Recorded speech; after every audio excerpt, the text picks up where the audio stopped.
పాటలు ఉన్నాయి కదా, రవితేజ గారు భాగ్యశ్రీ చేసిన స్టెప్స్. అవునండి. సో ఏంటి ఆ మూమెంట్ చెప్పినప్పుడు కొరియోగ్రాఫర్ మీకు ఏమనిపించింది? ఇలాగ మీమ్స్ వెళ్తాయి అనుకున్నాను, వెళ్ళినాయి. హరీష్ గారు, నేను వెంకట్ ఎన్టీవీ సార్. ఆగస్ట్ 15న మీదును ఇటు పూరి గారి సినిమా వస్తుంది. చెప్పే కదా ఇందాక. ఓకే ఓకే, నేను అనేది ఏంటంటే పూరి గారు కనుక ఒకసారి మీకు కాల్ చేసి సినిమా పోస్ట్ పోన్ చేసుకోండి అంటే మీరు చేసుకుంటారా? ఏమండి? పూరి గారు కనుక ఒక 2 days అంటే ఒక 2 days 3 days కొద్దిగా పోస్ట్ పోన్ చేసుకోండి సినిమా అంటే మీరు చేసుకుంటారా? పూరి గారితో మీకున్న రిలేషన్ కంటే నాకున్న రిలేషన్ ఎక్కువ అండి. సో ఆయన కనుక ఒక విషయాన్ని కాల్ చేసి చెప్తున్నాడంటే అది పర్సనల్గా మా ఇద్దరి మధ్య అవుతుంది. ఆ కాల్ వచ్చింది 90% నాకు తెలిసిన ఆయన అలాంటి కాల్స్ చేయడు ఫస్ట్ ఆఫ్ ఆల్. సో మీరు చాలా బాగా ట్రై చేశారు. నేనేమనుకున్నా అంటే దీన్ని 2 రౌండ్లు పెడదాం అనుకున్నా. ఒకటేమో క్యాజువల్ రౌండ్, ఇంకోటేమో కాంట్రవర్సీ రౌండ్. సో కాంట్రవర్సీ రౌండ్లో వెళ్ళినప్పుడు మనం ఈ క్వశ్చన్కి ఆన్సర్ చేస్తాం. అంతే అంటారా? హరీష్ గారు, విశ్వ గారికి అడుగుతున్నాను సార్. హైపోథెటికల్ క్వశ్చన్స్ ఎందుకండి, జరిగాయి. ఇప్పుడు అది ఆయన చేసిన తర్వాత కనుక మేము ఏమైనా చేయకపోతే అలా అనవచ్చు.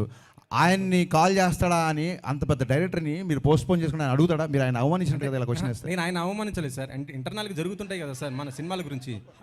అడగద్దండి, తప్పు. నన్ను అడగండి. మీరు కనుక పూరి గారిని రిక్వెస్ట్ చేస్తారా నన్ను అడగండి. ఆయన కంటే నాకు చాలా చిన్నోని కాబట్టి నన్ను అడగండి. మీరు ఆయన అడగొద్దండి ప్లీజ్.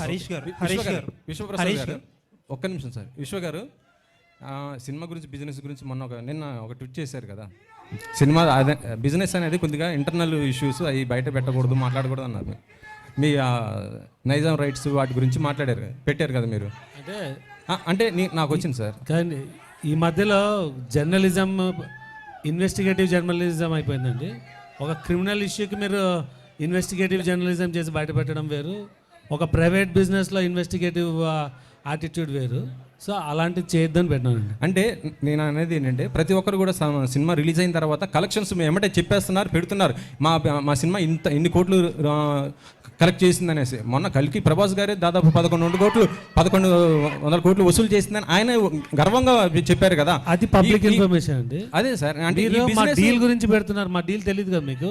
డీల్ గురించి కాదు సార్, బిజినెస్ గురించి చెప్పుకోవచ్చు. మీరు మా బిజినెస్ ఇంకా మేము ఏ రేటు క్లోజ్ చేసామో తెలియదు, ఏ ఏరియా క్లోజ్ చేసామో తెలియదు, మేము ఎంత చేయాలనుకున్నామో చెప్పకూడదు కదా. ట్రాన్సాక్షన్ ఇద్దరి మధ్య జరిగినప్పుడు ఒక్కళ్ళ ఇన్ఫర్మేషనే పెట్టొద్దు అనేది, అంత తప్ప మీరు ఎందుకు పెట్టారని క్వశ్చన్ చేయాలి. మళ్ళీ ట్వీట్ చదవండి. మీరు ఎందుకు పెట్టారని అడగట్లా. అండ్ మీరు అన్నారు ప్రొడ్యూసర్స్ కలెక్షన్ చెప్తున్నారు, అది పార్ట్ ఆఫ్ పబ్లిసిటీ. పోస్టర్ మీద వేస్తున్నారు. అది ఈయన ఏమన్నా పెద్ద మాకు పోస్టేజ్ చేశాడా, ఇంత కంపేర్ ఫ్యాన్సీ రేట్ అని వేయలేదు కదా. సో ఇద్దరి మధ్య ట్రాన్సాక్షన్ జరిగినప్పుడు ఒక్కళ్ళ మాటని ఎందుకు గట్టి పట్టుకుంటారు అన్నది అక్కడ రైజ్ లీక్ చేసినందుకు కాదు మ్యాటర్ అక్కడ. హరీష్ గారు